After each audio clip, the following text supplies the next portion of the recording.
হৰে কৃষ্ণ আজি ভাগৱত গীতাৰ 10 নম্বৰ অধ্যায়ৰ 12 আৰু 13 শ্লোকৰ পৰা আমি আৰম্ভ কৰিম अर्जुन वाच परम ब्रह्मा परम धाम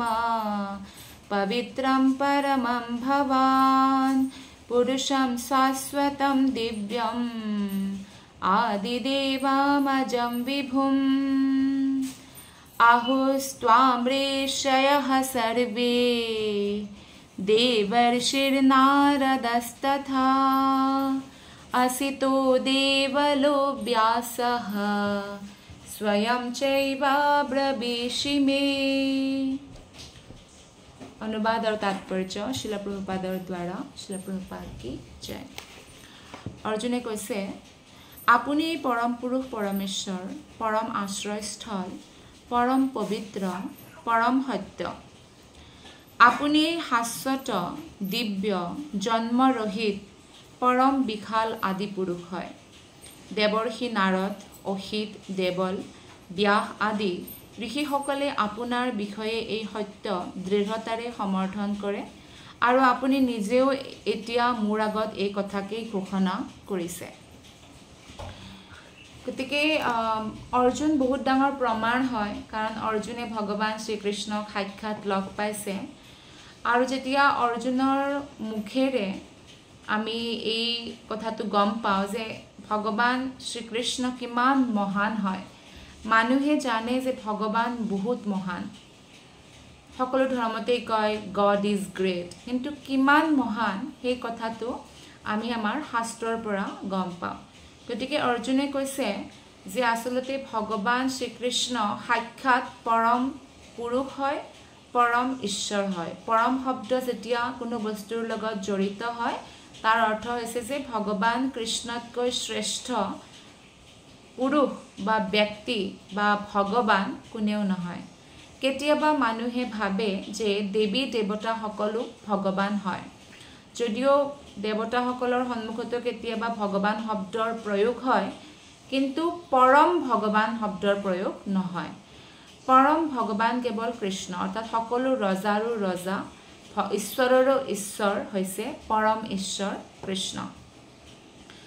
আৰু কৃষ্ণই হৈছে পৰম আশ্ৰয়স্থল যেতিয়া আমি বিপদত পৰো তেতিয়া আমি সদায় কৃষ্ণৰেই ওচৰত যাব লাগে আনন্দিত যেতিয়া হওঁ সকলোতকৈ প্ৰথমে আমি কৃষ্ণকেই ধন্যবাদ ক'ব লাগে কাৰণ কৃষ্ণই হৈছে সকলোতকৈ শ্ৰেষ্ঠ আশ্ৰয়স্থল হ'ব পাৰে মানুহে আমাক বিমুখ কৰিব পাৰে কিন্তু ভগৱান কৃষ্ণৰ ওপৰত যেতিয়া আমি পূৰ্ণ শ্ৰদ্ধা ৰাখো তেতিয়া ভগৱানে আমাক কেতিয়াও বিমুখ নকৰে বৰঞ্চ আমাৰ জীৱনটো আৰু সুন্দৰভাৱে আমাৰ সন্মুখতে দাঙি ধৰে সেইকাৰণে পৰম আশ্ৰয়স্থল বুলি কৃষ্ণক আমি স্বীকাৰ কৰা উচিত ভগৱানেই হৈছে পৰম পবিত্ৰ ভগৱান কৃষ্ণৰ ভৰিৰ আঙুলিৰ পৰা জন্ম হৈছে গংগা দেৱী নদীসকলৰ ভিতৰত শ্ৰেষ্ঠ বুলি গংগা দেৱীক মানা হয় আৰু গংগা দেৱী ইমান মানুহৰ পাপ নষ্ট কৰে গংগা দেৱীৰ যদি পানী কোনোবাই এটা বটলত ভৰাই থয় কেতিয়াও পোক নালাগে বেলেগ পানীত লাগিব সেইকাৰণে যেতিয়া আলেকজেণ্ডাৰো আহিছিল তেতিয়া গংগাৰ পানী ভৰাই পিনে লৈ গৈছিল শিপত কাৰণ তাতে কোনো পোক পৰুৱা নালাগে আৰু কোৱা হৈছে যে ভগৱান পৰম পবিত্ৰ কিয় কাৰণ ভগৱানৰ পৰাই আসলতে আমি পবিত্ৰতা লাভ কৰোঁ যেদৰে গংগা মা পৰম পবিত্ৰ কাৰণ ভগৱানৰ ভৰিৰ পৰা আঙুলিৰ পৰা ওলাইছে এই গোটেই যিমান ধাম আছে বা তীৰ্থস্থলী আছে কিয় পবিত্ৰ কাৰণ কৃষ্ণৰ চৰণ তাত পৰিছে ভগৱানৰ চৰণ পৰাৰ কাৰণে পবিত্ৰ হয় ভগৱানৰ চৰণ ধুলি বৃন্দাবন ধামত আছে মায়াপুৰ ধামত আছে আচ্ছা মায়াপুৰ ধামৰ বিষয়ে বহুত মানুহে নাজানে কাৰণ মায়াপুৰ ধাম এক প্ৰকাৰে ভগৱানে লুকাই ৰাখিছে কেৱল ভক্তকহে তাৰ বিষয়ে জানিব দিছে কাৰণ বহুত গুপ্ত হয় কিয় গুপ্ত হয় কাৰণ মায়াপুৰ ধামক বিশেষভাৱে ৰাধা ৰাণীয়ে কৃষ্ণৰ কাৰণে সৃষ্টি কৰিছে এবাৰ এনেকুৱা হয় বিৰজা নামক এজনী গোপীৰ লগত কৃষ্ণই বিহাৰ কৰি আছিল তেতিয়া ৰাধাৰ সখীয়ে ৰাধাৰাণীক খবৰ দিয়ে আৰু ৰাধাৰাণী তুৰন্ত দৌৰি আহে তেতিয়া কি হয় ৰাধাৰাণীৰ ভয়তে কৃষ্ণ অদৃশ্য হৈ যায় আৰু বীৰজা নামৰ যিজনী গোপী আছিল তেওঁ নদীত পৰিণত হৈ যায় গতিকে ৰাধাৰাণী আহি কাকো দেখা নাপায় তেতিয়া শ্ৰীমতী ৰাধাৰাণী ভাবে যে কৃষ্ণক লোভাবৰ কাৰণে যাতে কৃষ্ণ ইফালে সিফালে নাযায় আৰু আমাৰ লগতে থাকে ৰাধাৰাণী আৰু ৰাধাৰাণীৰ বিশেষ গোপী আছে যি কৃষ্ণক বহুত ভাল পায় তাৰে কাৰণে ৰাধাৰাণীয়ে এখন নতুন বৃন্দাবনৰ সৃষ্টি কৰে যাৰ নাম হয় নৱ বৃন্দাবন আৰু সেই বৃন্দাবন যেতিয়া তেওঁ ভাবে ক'ত সৃষ্টি কৰিম তেতিয়া গংগা আৰু যমুনাৰ মাজৰ এটা ঠাই তেওঁ বিচাৰি উলিয়ায় আৰু সেই ঠাইত তেওঁ মায়াপুৰ ধামৰ সৃষ্টি কৰে নৱদ্বীপ ধামৰ ইমান সুন্দৰ যেতিয়া কৃষ্ণকনে সৃষ্টি কৰে মনোৰম আৰু গোটেই পক্ষীবিলাকে আমাৰ যেতিয়া ইয়াৰ পক্ষীবিলাকে কিবা বেলেগ বেলেগ মাত দি মাতে কিন্তু সেই পক্ষীবিলাকে নিৰন্তৰ কৃষ্ণৰ গুণগান গাই আছিল এই সময়ত আৰু পশুবিলাকে খেলি আছিল আনন্দতে যিবিলাক মানে ধুনীয়া যেনেকৈ গংগা আৰু যমুনাৰ পানীয়ে গোটেই নৱবৃন্দাবনক আৱৰি আছিল তেতিয়া ৰাধাৰাণীৰো বাঁহী আছে ৰাধাৰাণীয়ে বাঁহী বজায় কৃষ্ণক মাতিবৰ কাৰণে আৰু ৰাধাৰাণীৰ বাঁহীৰ ইমান সুন্দৰ ধুন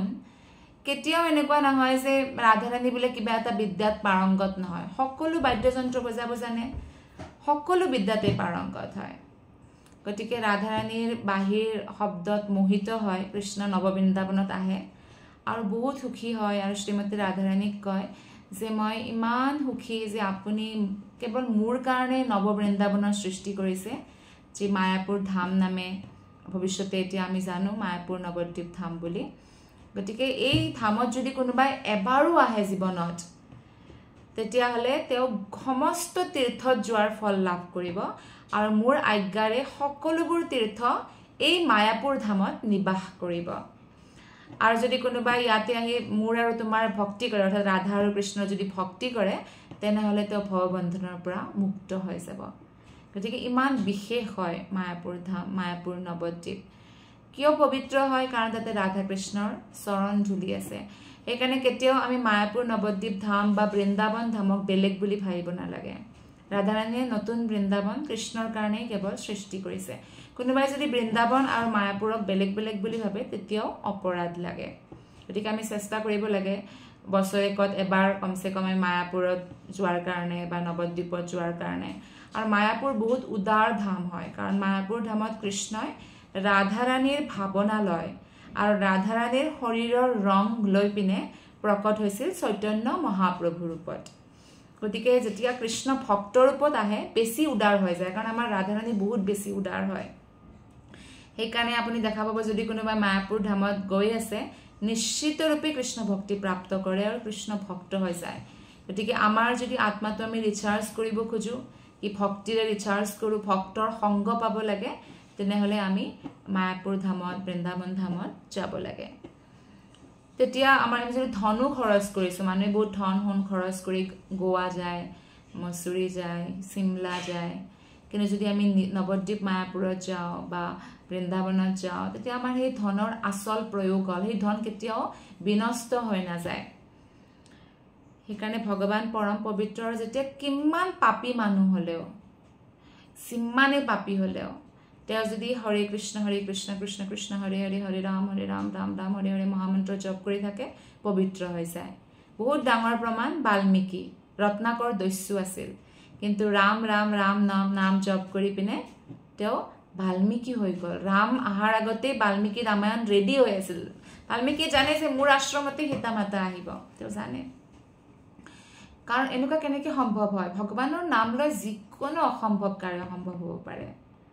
তেওঁতো ইমান পাপী আছিল যে ৰাম যিবিলাক বহুত পাপী তেওঁলোকৰ মুখেৰে ভগৱানৰ নাম উচ্চাৰিত নহয় আম এনেকৈ কৈছিল কিন্তু তেতিয়া নাৰদ মুনিয়ে কয় তুমি মৰা মাৰকাট কৰি থকা দস্যু তুমি মানুহক লুটা মৰা বুলি কোৱা মৰা কওঁতে ৰাম ৰাম ৰাম ৰাম নাম জপ হৈ গৈছে গতিকে ভগৱান পৰম পবিত্ৰ হয় ভগৱানৰ ওচৰ চাপিলে আমি পবিত্ৰ হওঁ ভগৱানৰ ধামত গ'লে পবিত্ৰ হওঁ ভগৱানৰ নাম জপ কৰিলে পবিত্ৰ হওঁ ভগৱানৰ বিষয়ে শ্ৰৱণ কৰিলেতো আমি ইমান পবিত্ৰ হওঁ যে আমি ৰজগুণ আৰু তমগুণৰ পৰা মুক্ত হ'ব ধৰোঁ নাৰদ মুনি যেতিয়া পূৰ্বজন্মত দাসীৰ পুত্ৰ আছিল 5 বছৰীয়া মাত্ৰ সন্তানটি আছিল তেওঁ তেতিয়া বৈষ্ণৱৰ আশ্ৰমত আচলতে তেওঁ মাকে কাম কৰিছিল তেতিয়া লৰাটোক লৈয়ে যায় আশ্ৰমত তেতিয়া তাৰে বৈষ্ণৱৰ সংগ পাই তেওঁলোক সৰু বাচ্চাই কি কৰিব সেই বৈষ্ণৱসকলৰ সেৱা কৰে তেওঁৰ পৰা আৰু বৈষ্ণৱসকলে সদায় কৃষ্ণৰ বিষয়ে কথা পাতে গতিকে শ্ৰৱণ কৰি প্ৰসাদ খাই নাৰদ মুনি হৈ গ'ল নেক্সট জন্মত সেইকাৰণে পৰম পবিত্ৰ হয় ভগৱান আৰু ভগৱানেই পৰম সত্য মানুহে বহুত সত্যৰ সন্ধানত যায় বা সঁচা মৰমৰ পিছত যায় কিন্তু সঁচা মৰম কি ক'ত পাব কেৱল ভগৱানৰ তাত পাব মানুহে আপোনাক সঁচা মৰম দিব নোৱাৰে বা পূৰ্ণতা দিব নোৱাৰে কিবা নহয় কিবা অলপ হলেও স্বাৰ্থ লুকাই থাকিব কিন্তু কৃষ্ণ নিস্বাৰ্থভাৱে যেতিয়া আমি কৃষ্ণক মৰম কৰোঁ কৃষ্ণৰ নিস্বাৰ্থ যেটো মৰম হেতু আমি অনুভৱ কৰিব পাৰো ভগৱানে তো আমাক মৰম কৰে কাৰণ আমি ভগৱানৰ অংশ হয় সেই কাৰণে যেনেকৈ মাক দেউতাকে তো সন্তানক মৰম কৰে কিন্তু সন্তানে কিমান মাক দেউতাকক মৰম কৰিব এটো সন্তানৰ ওপৰত ডিপেন্ড হ'ব ঠিক তেনেদৰে আমি কৃষ্ণৰ অংশ কৃষ্ণই আমাক মৰম কৰে গতিকে আমি আমাৰ হৃদয়ত কৃষ্ণৰ প্ৰতি প্ৰেম জগাব লাগিব ভাগৱত গীতা শ্ৰৱণ কৰি অৰ্জুনে কৈছে আপুনি শাশ্বত মানে ভগৱানে আসলতে ইটাৰনেল হয় মানে কেতিয়াও ভগৱানৰ কোনো জন্মও নাই মৃত্যুও নাই আৰু আমি ভগৱানৰ অংশ হোৱা কাৰণে আত্মাৰো কোনো জন্মও নাই আৰু মৃত্যুও নাই ভগৱান হৈছে দিব্য শৰীৰ আমাৰ এই শৰীৰটো যেটো আমি সদায় আইনাত চাই থাকো এৰিব লাগিব এদিন নহয় এদিন আমাৰ ককা আৰু মানে আমাৰ যদি কোনোবা ককাৰো দেউতাক আছে ককাক আছে সব এৰি থৈ গৈছে আৰু জ্বলাই দিব আমাৰ যিবিলাক সম্বন্ধীয় আছিল তেওঁলোকে জ্বলাই দিব গতিকে শাশ্বত যদি আছে কেৱল কৃষ্ণ আৰু আমিও যদি এই শাশ্বত ব্যক্তিত্ব লাভ কৰিব খোজো তেনেহলে আমি গোলক বৃন্দাবন ধামত প্ৰৱেশ কৰাৰ কাৰণে ভক্তি কৰিব লাগিব শুদ্ধ ভক্তি শুদ্ধ কৃষ্ণ ভক্তি নহলে আমি জন্মৰহিত হ'ব নোৱাৰিম কৃষ্ণ জন্মৰহিত হয় কৃষ্ণ জন্মৰহিত আৰু কৃষ্ণৰ স্বভাৱ যেতিয়ালৈকে আমি প্ৰাপ্ত নকৰো তেতিয়ালৈকে আমি জন্মৰহিত হ'ব নোৱাৰিম আমাৰ ওচৰত কৃষ্ণৰ সকলোবোৰ গুণ আছে কাৰণ আমি কৃষ্ণৰ অংশ হয় কিন্তু সেই গুণবোৰ আমি জাগৃত কৰিব লাগিব সুপ্ত অৱস্থাত আছে আৰু যদি আমি ভক্তি নকৰো তেনেহলে আমাৰ ভিতৰত আখৰিক গুণবোৰে বেছি প্ৰশ্ৰয় পাব তাৰপিছত কোৱা হৈছে যে ভগৱান পৰম বিশাল আদি পুৰুষ হয় ভগৱানৰ সমান বিশাল কোনেও নহয় তেওঁ আদি পুৰুষ হয় সকলোৰে আদি হয় যেনেকৈ বহুতে ভাবে বিষ্ণুৰ অৱতাৰ কৃষ্ণ কিন্তু এ নাজানে যে কৃষ্ণই আসলতে বিষ্ণুৰ আদি হয় বিষ্ণু আৰু কৃষ্ণৰ মাজত কোনো অন্তৰ নাই কিন্তু যেনেদৰে আপুনি যেতিয়া দেৱালীত চাকি জ্বলালে এখৰ মুখ্য চাকিৰে বাকি সব চাকি জ্বলাই দিয়ে সেই মুখ্য চাকি দুখৰ হৈছে কৃষ্ণক সেইকাৰণে কোৱা হয় আদি বিষ্ণু অৰ্থাৎ বিষ্ণুৰো যি আদি হয় দেৱৰ্ষি নাৰদ এতিয়া অৰ্জুনে কৈছে যে প্ৰমাণ দিছে যে মই যেটো কথা কৈছো এটো প্ৰমাণিত হয় কাৰণ দেৱৰ্ষি নাৰদ মুনি অসিত দেৱল ব্যাসদেৱ আদি সকলো ঋষিসকলে আপোনাৰ বিষয়ে সত্য দৃঢ়তাৰে সমৰ্থন কৰে আৰু আপুনি স্বয়ং কৃষ্ণ নিজে এতিয়া সেই কথাটি ভগৱানে আমাৰ সন্মুখত ঘোষণা কৰিছে অৰ্থাৎ কথাটো হৈছে যে বহুতে এনেকৈ ঈৰ্ষা কৰে ভগৱানক কোনো ভগৱানে এনেকৈ কোৱা নাই যে মন মনা ভমত ভক্ত মধ্যাজ ইমাম নমস্কুৰু মোৰ বিষয়ে ভাবা মোৰ আৰাধনা কৰা মোক নমস্কাৰ কৰা মোক পূজা কৰা কৃষ্ণ এনেকৈ কিয় কৈছে এটো বহুত অহংকাৰী যেন লাগে এনেকৈ কয় কিছুমানে সেইটো একো অহংকাৰ নহয় আপোনাৰ সন্তানটিক যদি আপুনি আপোনাৰ বুলি কয় আপুনি এটা ঘৰ বনাইছে এটো যদি আপুনি আপোনাৰ বুলি কয় কাৰণ এটো আপোনাৰ হয় কোনো বেলেগ মানুহে আহি আপোনাৰ বুলি কয় নিজৰ বুলি ক'লে এটো চুৰি হল ন মানে চিটিং হল গতিকে কৃষ্ণ ভগৱান কোনো দেৱী দেৱতা ভগৱান নহয় গতিকে তেওঁলোকে এনেকৈ ক'ব নোৱাৰে আৰু তেওঁলোকে জানে নিজৰ পজিশনটো সেইকাৰণে কৃষ্ণৰ আৰাধনা কৰে কিন্তু আমি নাজানো সেইকাৰণে আমি নিজকে মালিক বুলি ভাবো দেৱতাসকলে নিজকে মালিক বুলি নাভাবে গতিকে ভগৱান কৃষ্ণই একমাত্ৰ যেহেতু ভগৱান সেইকাৰণে তেওঁহে ক'ব যে হম সৰ্বস্য প্ৰভৱ মোৰ পৰাই সকলোৰে সৃষ্টি হৈছে ময়ে সকলোৰে বীজপ্ৰদ পিতা হয় মোৰ পূজা কৰা তেতিয়া তুমি মোৰ ধামত আহিব পাৰিবা হেতুই তোমাৰ আসল ঘৰ হয় কোনে ক'ব কৃষ্ণ এখানে ডাইৰেক্ট কৈছে ভাগৱত গীতাত আৰু যদি কোনোবা ভাগৱত গীতাত মাষ্টাৰি কৰে সকলো বেদ উপনিষদ পুৰাণৰ মাষ্টাৰ হৈ যাব কাৰণ ভাগৱত গীতা হৈছে মূল আৰু স্বয়ং কৃষ্ণ বেদ উপনিষদ পুৰাণ ভগৱানৰ পৰাই প্ৰকট হৈছে কিন্তু তথাপি তাত বহুত ঋষিমুনি সকলৰ যে মন্তব্য আছে লিখিছে তেওঁলোকে যেটো অনুভৱ কৰিছে প্ৰামাণিক হয় কিন্তু ইয়াতে তো কৃষ্ণ নিজে নিজৰ মুখেৰে কৈছে গতিকে তাৎপৰ্যত শিল প্ৰভুপাদে কয় যে এই দুটা শ্লোকত পৰম ঈশ্বৰ মায়াবাদী দাৰ্শনিক সকলকো এটা ভগৱানে সুযোগ দিছে যিসকলে ভগৱানক নিৰাকাৰ বুলি ভাবে তেওঁলোকক সুযোগ দিছে জানিবৰ কাৰণে কাৰণ ইতিমধ্যে আমি আজি 12 নম্বৰ শ্লোকটি পঢ়িছো ইয়াৰ আগতে যে আমাৰ ক্লাছ হৈছিল তেতিয়া আমি 8 9 10 আৰু 11 নম্বৰ শ্লোকটি পঢ়ি আহিছো গতিকে এই চাৰিটা শ্লোক চতুৰ্শ্লোকী গীতা হয় আৰু চতুৰ্শ্লোকী গীতা শুনাৰ পিছত অৰ্জুনে 12 নম্বৰ শ্লোকটি 13 নম্বৰ শ্লোকটি মন্তব্য দিছে আপুনি চাওক তাৰমানে ইমান ইম্পৰ্টেন্ট হয় চাৰিটা শ্লোক যদি কোনোবাই বুজি পায় ভাগৱত গীতাখন আসলতে সম্পূৰ্ণ বুজি পাইছে গতিকে অৰ্জুনৰ মনৰ পৰা সকলো সন্দেহ দূৰ হৈ গৈছে আৰু তেওঁ কৃষ্ণক পৰম পুৰুষ বুলি স্বীকাৰ কৰি লৈছে আৰু তেওঁ তো লগে লগে তৎক্ষণাৎ দৃঢ়তাৰে ঘোষণা কৰিলে আপুনি এই পৰম ব্ৰহ্ম আপুনি এই পৰম পুৰুষ পৰমেশ্বৰ ভগৱান আৰু কৃষ্ণই পূৰ্বতেও উল্লেখ কৰিছে যে তেৱেই সকলো বস্তুৰ সকলো জীৱনৰ উৎপত্তিৰ কাৰণ গতিকে প্ৰতিজন দেৱতা আৰু প্ৰতিজন জীৱ ভগৱানৰ ওপৰত নিৰ্ভৰশীল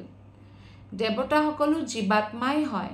কিন্তু তেওঁলোকে ভগৱানৰ ভক্তি কৰিছে আৰু বহুত পুণ্য অৰ্জন কৰিছে সেইকাৰণে কোনোবাই ব্ৰহ্মা হৈ আছে কোনোবাই ইন্দ্ৰ চন্দ্ৰ বৰুণ আদি হেৰ এটা পজিশনত আছে গতিকে আমি তেওঁলোকৰ আদৰ কৰিব লাগে কিন্তু শুদ্ধ ভক্তি কৰিবলৈ যদি আমি খুজো কেৱল কৃষ্ণৰে আৰাধনা কৰিব লাগে আৰু বাকি দেৱতা সকলৰ আমি আদৰ কৰিব লাগে এনেকুৱা নহয় যে দেৱতাৰ মুখ নাচাও বা কেতিয়াবা বলে আপুনি গৈছে এনেকুৱা স্থলত য'ত দেৱতাৰ দৰ্শন হৈছে দৰ্শন কৰিব লাগে যেনেদৰে আপুনি এজন বৈষ্ণৱৰ দৰ্শন কৰে আৰু ক'ব লাগে বাঞ্ছা কল্পতৰুভ্যশ্চ কৃপা সিন্ধুভ্যৈব চ পতিতানাম পাৱনেভ্যো বৈষ্ণৱেভ্যো নমো নমঃ প্ৰণাম কৰিব লাগে কি বৈষ্ণৱ হিচাপে প্ৰণাম কৰিব লাগে বৈষ্ণৱ হয় সকলো দেৱতা সেইকাৰণে তেওঁলোক দেৱতা হৈছে নহলে অসুৰেতো বিষ্ণু ভক্তি নকৰে আৰু তাৰোপৰি প্ৰাৰ্থনা কৰিব লাগে যাতে মই মোৰ কৃষ্ণ ভক্তিত দৃঢ় হ'ব পাৰো আপোনালোকটো দেৱতা হয় আমাক আশীৰ্বাদ দিয়ক এনেকে প্ৰাৰ্থনাও কৰিব লাগে কাৰণ ভগৱানে সকলোৰে উৎপত্তিৰ মূল মানুহ আৰু দেৱতা সকলে কেতিয়াবা দেৱতা সকলে যদি ভাবে নিজৰ অজ্ঞতাৰ বলত যে তেওঁলোক স্বতন্ত্ৰ তেতিয়া ভগৱানে আমি দেখা পাইছো আমাৰ অহংকাৰ নষ্ট কৰে যাৰে অহংকাৰ সত্যভামাৰ অহংকাৰ হৈছিল এবাৰ গৰুৰ দেৱৰ অহংকাৰ হৈছিল যে মই ইমান ফাষ্ট মনৰ গতিৰে যাত্ৰা কৰো কৃষ্ণৰ বাহন হয় মই ভগৱান বিষ্ণুৰ বাহন হয় ভগৱানে নষ্ট কৰিছে সুদৰ্শনৰ অহংকাৰ হৈছিল যে মই এটা অমুক অস্ত্ৰ হয় নাৰায়ণৰ অস্ত্ৰ হয় মোক কোনেও মানে বিজয় প্ৰাপ্ত কৰিব নোৱাৰে তেতিয়া ভগৱানে হনুমানক মাতিবৰ কাৰণে গৰুদেৱক পঠায় তেতিয়া গৰুদেৱে হনুমানক কয় যে আপোনাক ভগৱানে মাতিছে আপুনি মোৰ পিঠিত বহক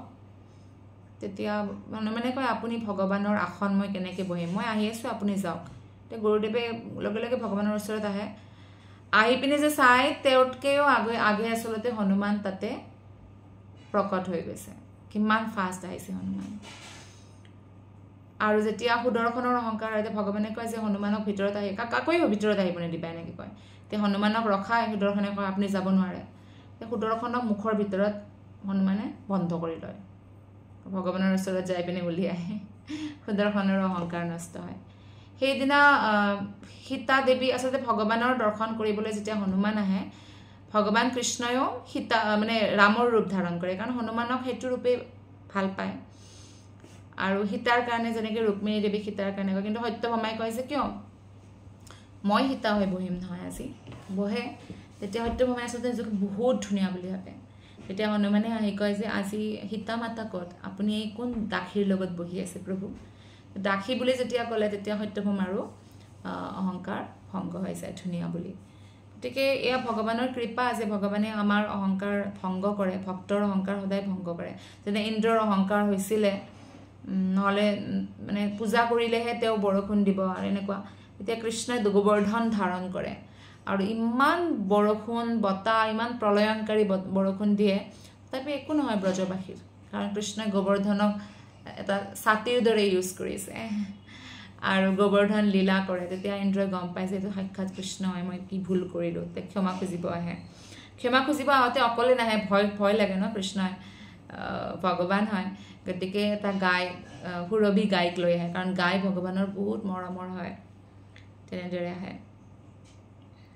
গতিকে এতিয়া ভগৱানৰ আচলতে কৃপাতে অৰ্জুনে ভগৱানক পৰম সত্য বুলি মানি লৈছে, আৰু কৃষ্ণ অৰ্জুনৰ অন্তৰংগ বন্ধু হোৱা বাবেই অৰ্জুনে তেওঁক পৰম পুৰুষ পৰমেশ্বৰ অথবা পৰম সত্য বুলি ভাবে, এনেকুৱা নহয়, অৰ্জুনে সেইটো অনুভৱ কৰিছে। আৰু যিমান শাস্ত্ৰ আছে সেয়াও এয়াই কয় যে কৃষ্ণই হৈছে পৰম ভগৱান। কেন উপনিষদত কোৱা আছে যে পৰম ব্ৰহ্মই সকলো বস্তুৰ আশ্ৰয়স্থল, আৰু কৃষ্ণই ইতিমধ্যে কৈছে যে সকলো বস্তুৱে তেওঁতেই আশ্ৰয় লৈ আছে। মুণ্ডক উপনিষদত এই কথা সমৰ্থন কৰিছে ভগৱানে। যিমান উপনিষদ আছে আপুনি দেখা পাব যে যদি আমি সকলোৱে যেনেকৈ শিল প্ৰভুপাদ প্ৰামাণিক গুৰু হয়,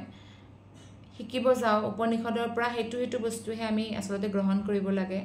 যি আমাৰ ভগৱানৰ প্ৰতি ভক্তি বঢ়ায়। ভৌতিক বস্তু আছে লিখা, কিন্তু ভৌতিক ইন্দ্ৰিয় তৃপ্তি বঢ়োৱা বস্তুবোৰ আমি গ্ৰহণ কৰিব নালাগে। সেইবিলাক নিম্ন বুদ্ধিৰ মানুহৰ কাৰণে, যিয়ে সংসাৰতেই থাকিব খোজে, বাৰে বাৰে জন্ম মৃত্যু এইবিলাকৰ সন্মুখীন হ'ব খোজে তেওঁলোকৰ কাৰণে। কিন্তু যিবিলাক বুদ্ধিমান তেওঁলোকে ভগৱানৰ ভক্তি কৰে। গতিকে মুণ্ডক উপনিষদত এই কথা সমৰ্থন কৰিছে যে যি পৰমেশ্বৰে সকলো বস্তুৱে আশ্ৰয় লৈ আছে, তেওঁকে যিসকলে নিৰন্তৰ ধ্যান কৰে কেৱল সেইসকলেহে তেওঁক উপলব্ধি কৰিব পাৰে। অৰ্থাৎ যেনেকৈ কাৰোবাৰ প্ৰতি কাৰোবাৰ প্ৰেম হয়, ইজনে সিজনৰ বিষয়ে ভাবি থাকে, ভাবি ভাবি প্ৰেম বাঢ়ি যায়, ইমান প্ৰেম বাঢ়ি যায় যে ঘৰৰ পৰা পলাই গুচি যায় মাক দেউতাকক এৰি, ভাবি থকাৰ কাৰণে। ইমান লগ ধৰা নাই হয়তো, ভাবি থকাৰ বহুত শক্তি আছে, সেই শক্তিটো আমি পজিটিভলি ইউজ কৰা উচিত। নেগেটিভ কথাটো যদি আপুনি ভাবি থাকে, এনেকুৱা বহুত নেগেটিভ চিটুৱেশ্যন আপোনাৰ জীৱনলৈ আহিবই আহিব, কাৰণ আপুনি নেগেটিভ এটা ফ্ৰিকুৱেঞ্চি পঠাই আছে ব্ৰহ্মাণ্ডক, যিয়ে আপোনাক নেগেটিভ বস্তুবোৰ আকৌ আক্ৰমণ কৰিব। কাক ভূতে ধৰে বুলি কয়, যিয়ে নেগেটিভ হয় তাক ধৰে বুলি কয় ন। গতিকে সেইটো বস্তু কি হয়, এইটো নেগেটিভ এনাৰ্জি হয়। আপুনি নেগেটিভ কথা ভাবিলে নেগেটিভ এনাৰ্জি আকৰ্ষিত হয়, পজিটিভ ভাবিলে পজিটিভ এনাৰ্জি। আৰু সকলোতকৈ পজিটিভ হৈছে পৰমেশ্বৰ কৃষ্ণ। সেইকাৰণে শিল প্ৰভুপাদে কয় যে কেৱল কৃষ্ণৰ বিষয়ে ভাবা আৰু কাৰো বিষয়ে নাভাবিবা।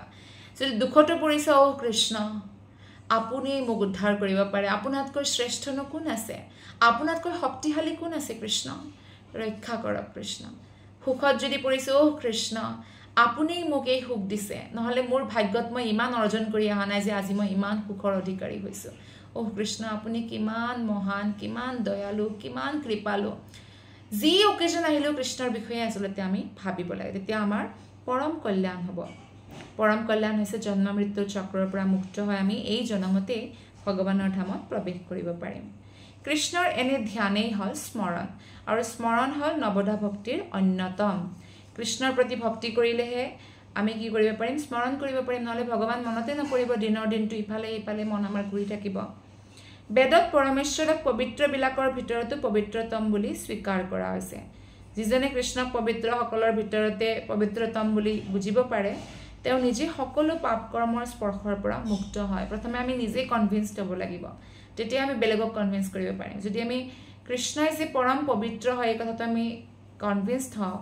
আৰু হৰে কৃষ্ণ মহামন্ত্ৰ কমচে কম 16 মালা জপ কৰোঁ, তেতিয়া আমি দেখা পাম যে আমাৰ জীৱনত আমাৰ ভাৱনাৰ বহুত সলনি হৈছে। ভাৱনাৰ পৰাই মানুহে সুখ আৰু দুখ পায়। আমি যদি নিৰন্তৰ সুখ আৰু আনন্দ অনুভৱ কৰিব খোজোঁ, আমি কৃষ্ণ ভাৱনা ভাবিত হ'বই লাগিব, অন্য কোনো উপায় নাই। গতিকে অৰ্জুনে কৃষ্ণক পৰম পবিত্ৰ বুলি মানি লোৱাৰ কাৰণ হৈছে বেদ বিধানৰ বা বেদ উপনিষদৰ কাৰণেও শাস্ত্ৰই সাধু সকলোকে কৃষ্ণক পৰম পুৰুষ বুলি মানি লৈছে। অনবৰতে কৃষ্ণৰে ধ্যান কৰি তেওঁৰ লগত নিজৰ যি দিব্য মধুৰ সম্পৰ্ক আছে, সেই সম্পৰ্কটোৰ মাধুৰ্য আমি উপভোগ কৰিব লাগে, কাৰণ কৃষ্ণই হৈছে পৰম সত্তা। কৃষ্ণই কণ্ট্ৰলাৰ হয়, কৃষ্ণই আমাৰ বছ হয়, আচল বছ হয়। গতিকে আমি কৃষ্ণক যদি আৰাধনা নকৰোঁ কাক কৰিম? কৃষ্ণই পৰম দয়ালু হয়, কৃষ্ণতকৈ বেছি দয়ালু কোন আছেনো? কেৱল অৰ্জুনেই